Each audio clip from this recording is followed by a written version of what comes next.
Hello guys, എന്തൊക്കെയുണ്ട് വിശേഷങ്ങൾ? കുറേ കാലത്തിന് ശേഷമാണ് ഒരു വ്ളോഗായിട്ട് തിരിച്ചു വരുന്നത്. കുറേ കാരണങ്ങളുണ്ട്, എനിക്ക് കഴിഞ്ഞൊരു വർഷമായിട്ട് ഇതിൽ ഫോക്കസ് ചെയ്യാൻ പറ്റിയില്ല. പക്ഷെ now I am back to be myself. നെതർലാൻഡ്സിൽ എല്ലാവർക്കും അറിയാം, ഇവിടെ ബൈസിക്കിൾ ഭയങ്കര കോമൺ ആണ്. അപ്പം എൻ്റെ ബൈസിക്കിൾ എന്ന് പറഞ്ഞാൽ ഈ ബൈസിക്കിളാട്ടോ. ഇത് ബൈസിക്കിൾ എന്ന് പറഞ്ഞാൽ ഞാൻ മേടിച്ച ബൈസിക്കിളല്ല, ഞാൻ ലീസിനെടുത്ത ബൈസിക്കിളാണ്. സ്വാപ്പ് ലീസ് എന്ന് പറയുന്ന കമ്പനി ഉണ്ട്. അപ്പോൾ ഓൾമോസ്റ്റ് ഒരു മന്ത്ലി ഒരു 2000-3000 ഇന്ത്യൻ കറൻസി കൊടുത്തിട്ടാണ് ഈ സൈക്കിൾ മേടിക്കുന്നത്. എന്തുകൊണ്ട് സൈക്കിൾ മേടിച്ചില്ല എന്ന് വെച്ച് കഴിഞ്ഞാൽ ഇത് സൂപ്പർ കൺവീനിയൻ്റ് ആണ്. ഒന്നാമത് ഇവിടെ കുറേ സൈക്കിൾ മോഷണമുണ്ട്, പക്ഷേ ഈ സ്വാപ്പ് ലീക്സിൻ്റെ കമ്പനിയുടെ ആണെന്ന് മോഷണം ഉണ്ടാവില്ല. പിന്നെ I don't want any headache. ഈ സൈക്കിൾ മോഷണം പോയാൽ I don't want that headache. ഇതാകുമ്പോൾ എന്ത് ഇഷ്യൂ ഉണ്ടെങ്കിലും I just need to call them, they will come and fix it. അങ്ങനെയാണ് കാര്യങ്ങൾ. ഞാൻ താമസിക്കേണ്ടത് ഇവിടെ കേട്ടോ. പിന്നെ അധികം തണുപ്പില്ല, പക്ഷെ എന്നാലും ചെറിയൊരു ക്ലൗഡിയാണ്. ഇത് ആംസ്റ്റർഡാം സൗത്ത് ആണ്. ആംസ്റ്റർഡാം സൗത്ത് എന്ന് പറയുമ്പോൾ എന്താ പറയുക, ഭയങ്കര ഒരു കോർപ്പറേറ്റ് ഏരിയയാണ്. ഫിനാൻസ് ക്യാപിറ്റൽ ഓഫ് നെതർലാൻഡ്സ് തന്നെ പറയാൻ. കണ്ടു അവിടെ കുറേ ഓഫീസ് ബിൽഡിങ്സ് ഉണ്ടല്ലേ, അങ്ങോട്ട് പോയി കഴിഞ്ഞാൽ ഭയങ്കര വലിയ വലിയ കോർപ്പറേറ്റ്സ് ആണ്. കുറേ fintech companies, then all software companies, banks, അങ്ങനെ കുറേ കമ്പനീസ് ഉണ്ട് കേട്ടോ. ഇതാണ് എൻ്റെ വീട്. ഇതാ കാണുന്ന ഒരു 3rd ഫ്ലോറിലാണ് ഞാൻ താമസിക്കുന്നത്. നമുക്ക് സൈക്കിൾ യാത്ര പോകാം.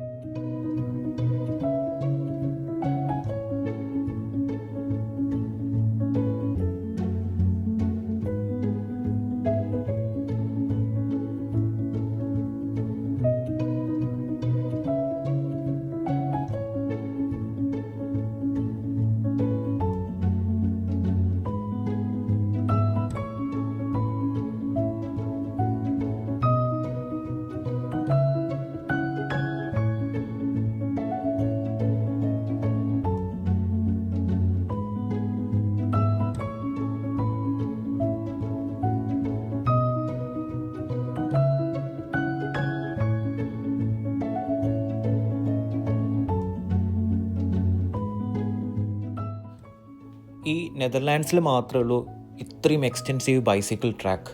വേറൊരു രാജ്യങ്ങളിലുണ്ട്, പക്ഷേ the entire country is not connected through bicycle paths അല്ല. ഇവിടെ കണ്ടോ, ഇവിടെ നമ്മൾ ഈ റോഡ് ക്രോസ് ചെയ്തിട്ട് നമ്മൾ വേറെ സൈഡിലോട്ട് പോകുമ്പോൾ ഈ കാണുന്ന റെഡ് സ്ട്രീറ്റ്സ് ഉണ്ടല്ലോ, ഈ റെഡ് പാത്ത് വേസ് മൊത്തം സൈക്കിൾ റോഡ്സ് ആണ്.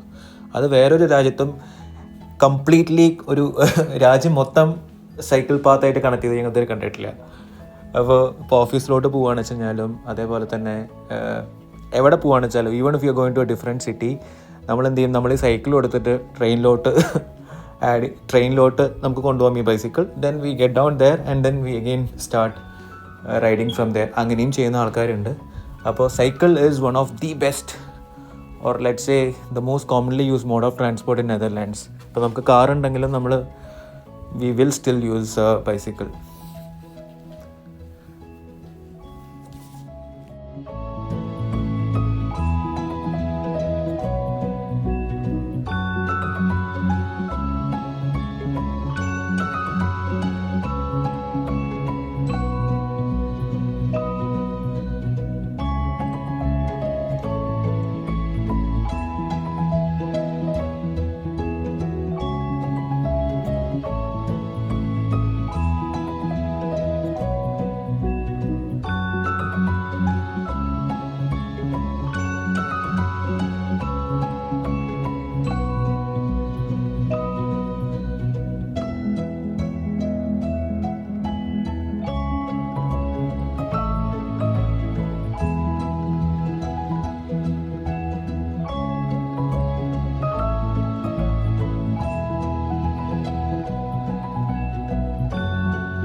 അങ്ങനെ സൈക്കിൾ ഓടിച്ച് അവസാനം നമ്മുടെ ഡെസ്റ്റിനേഷൻ എത്തി. ഇതാണ് VRA cricket club.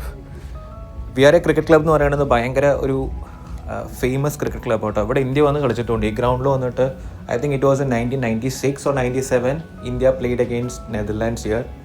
Very recently ഒരു ഗെയിം പറയുകയാണെന്ന് വെച്ചാൽ നെതർലാൻഡ്സ് ന്യൂസിലാൻഡ് കളിച്ച ഗ്രൗണ്ടും കൂടെയാണത്. ഇപ്പോൾ ഇന്ത്യൻ ഗ്രൗണ്ട് പോലെ വലിയൊരു ഗാലറി ഒന്നുമില്ല, but still it's a very good ground. അപ്പോൾ we also get to play here. അപ്പോൾ അതുകൊണ്ട് ഇവിടുത്തെ ക്രിക്കറ്റ് ഗ്രൗണ്ട്സ് എന്ന് പറയുമ്പോൾ എനിക്ക് തോന്നുന്നു ഇപ്പോഴത്തെ ജനറേഷൻ ആൾക്കാർക്ക് they are getting more exposure to cricket because of these facilities here. ഇവിടെ ഈ ഒരു ഏരിയ എടുത്ത് നോക്കുകയാണെന്ന് വെച്ചാൽ തന്നെ ക്രിക്കറ്റ് ഗ്രൗണ്ട് മാത്രമല്ല, you have load of other sporting grounds as well surrounding this.